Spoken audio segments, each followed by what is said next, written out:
Hello అండి, అందరికి నమస్కారం అండి. వారాహి నవరాత్రుల్లో 8వ రోజు అండి.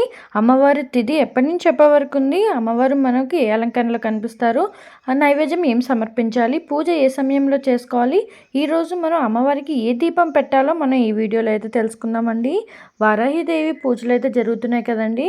8వ రోజు అనమాట. అమ్మవారికి ఏ దీపం పెడితే ఎలాంటి ఫలితం ఉంటుంది, అమ్మవారి తిథి, పూజ సమయం, అవన్నీ మనం ఈ వీడియోలో అయితే తెలుసుకుందామండి. నా ఛానల్ని సబ్స్క్రైబ్ చేసుకోండి.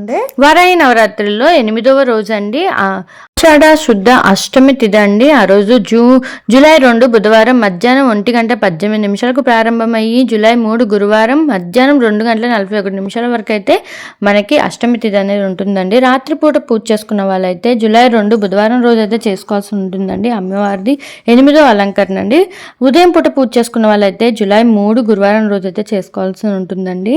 ఆ రోజు అమ్మవారు మహాగౌరి రూపంలో అయితే దర్శనమిస్తారు. అష్టమాతృకలో పూజ చేసుకున్న వాళ్ళైతే వారాహి దేవిగా అయితే అమ్మవారు దర్శనమిస్తారు.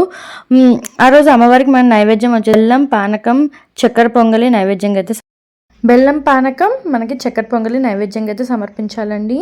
మనకి అమ్మవారికి 8వ రోజు దీపం ఏం పెట్టాలంటే కంద దీపం అండి.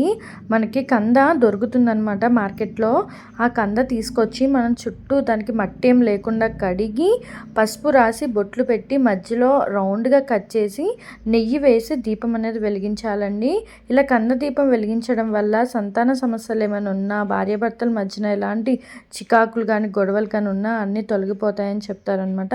అమ్మవారికి కంద దీపం చాలా ముఖ్యమండి. చాలా దేవి నవరాత్రుల్లో అమ్మవారికి కంద దీపం పెడితే చాలా మంచిదని చెప్తారండి. కుదిరిన వాళ్ళైతే ఇలా కందం తీసుకొచ్చి దీపారాధన అనేది చేసుకోండి. ఇదండి ఈరోజు వీడియో. మనకి వారాహిదేవి నవరాత్రుల్లో 8వ రోజు తిథి, అలంకరణ, నైవేద్యం, పూజ ఎలా చేసుకోవాలి అంటే అమ్మవారికి ఏ దీపం పెట్టాలో అయితే తెలుసుకున్నారు కదా. ఇదండి ఈరోజు 8వ రోజు అమ్మవారి అలంకరణ గురించి. థ్యాంక్స్ ఫర్ వాచింగ్ అండి. Please subscribe to my channel. Thanks for watching.